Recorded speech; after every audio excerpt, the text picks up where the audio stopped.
In this video, I will explain how the EB-5 program works, how most EB-5 projects are structured, and why the program is attractive for project sponsors, developers, and foreign investors. First, let's begin with the history of the EB-5 visa program and how it is administered today by the U.S. government.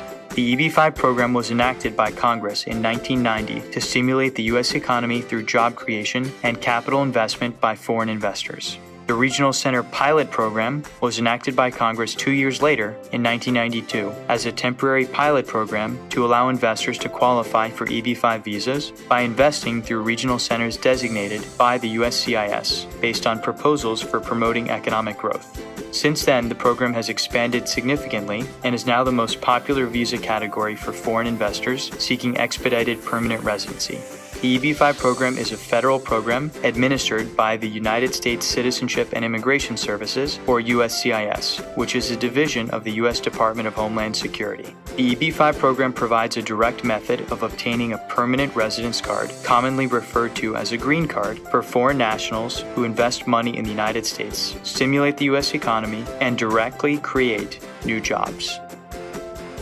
How the EB-5 program works.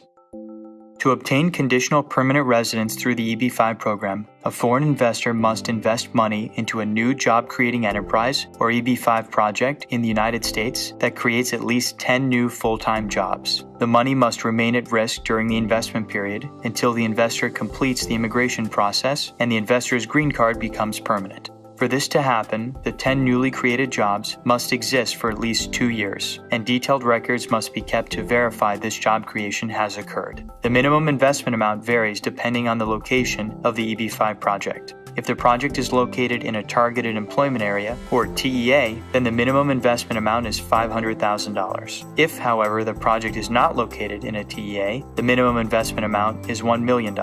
Currently, a TEA is defined as an area with an average unemployment rate at least 50% greater than the national average, or a rural area as determined by the USCIS. Why is EB-5 popular with project developers and investors? EB-5 is popular with project developers because it presents a rare opportunity to access below-market investment capital for job-creating enterprises and make projects otherwise difficult to finance possible. But what causes EB-5 capital to be an attractive financing option? The primary reason foreign nationals are interested in an EB-5 project is to obtain a green card, and so most investors are willing to accept a lower financial rate of return on their investment in exchange. The lower cost of EB-5 capital, therefore, makes EB-5 financing an attractive alternative financing option. Investors, project sponsors, and the public benefit due to the win-win-win aspects of below-market overseas capital funding EB-5 projects that create new jobs here in the United States. Structuring an EB-5 project.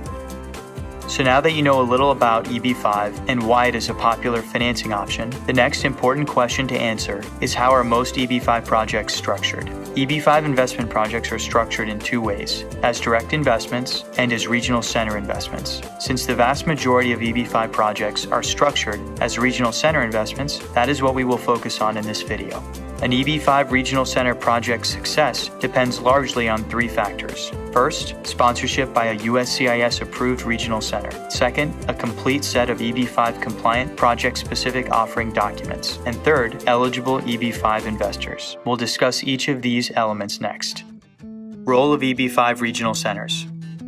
First, we will cover regional centers. An EB-5 regional center is a USCIS designation or license for a specific geographic coverage area that allows the holder to sponsor EB-5 projects within the approved geographic region. The primary reason most EB-5 projects are structured as regional center investments is due to the favorable treatment of job creation for projects sponsored by approved regional centers. An EB-5 project sponsored by a regional center is allowed to count the direct, indirect, and induced jobs that result from the development of the EB-5 project and the expenditure of EB-5 investment capital and other capital within the investment region. For example, if the EB-5 project is an investment to develop a new hotel, the capital expenditures on the construction of the building and the operating revenues once the hotel is open will both count toward the project's EB-5 eligible job creation. Job creation is often calculated using official potential economic impact multipliers, such as RIMS-2 or IMPLAN, which forecast the economic impact of expenditures and revenue creation by industry category.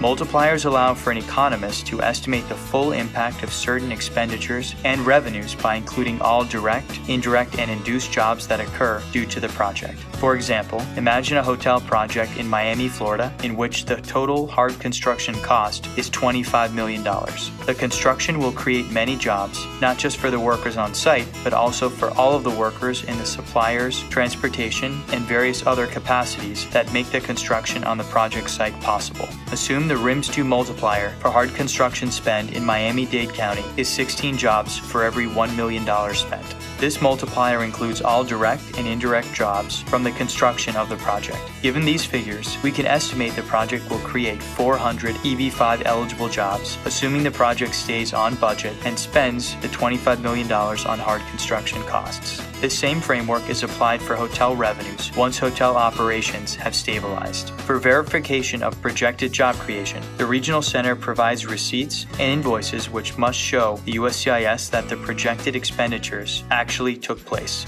so that each investor is credited with his or her 10 required jobs. Favorable job calculation, along with easier tracking and documentation, are the main reasons most EB-5 projects today are structured as regional center projects. Create or affiliate with an EB-5 regional center.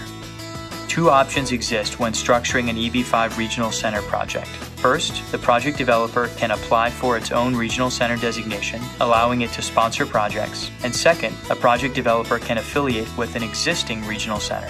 Each option has its pros and cons. For setting up a new regional center, the pros are that the developer owns the license outright and can sponsor an unlimited number of EB-5 projects within the approved geographic area. The main downsides are higher upfront costs and long USCIS processing times for regional center approval, with no guaranteed processing time.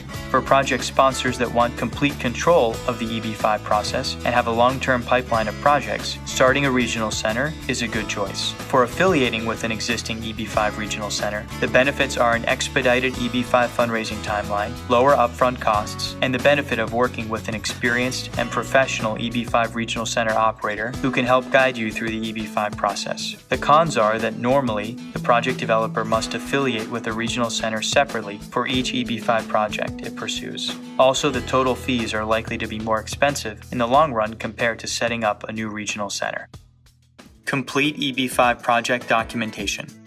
The second major component of an EB-5 regional center project is the complete set of EB-5 project-specific documents. These include the project's EB-5 Matter of Hope compliant business plan, economic impact or job creation report, private placement memorandum or PPM, loan agreement or stock purchase agreement, and new commercial enterprise entity and manager documentation.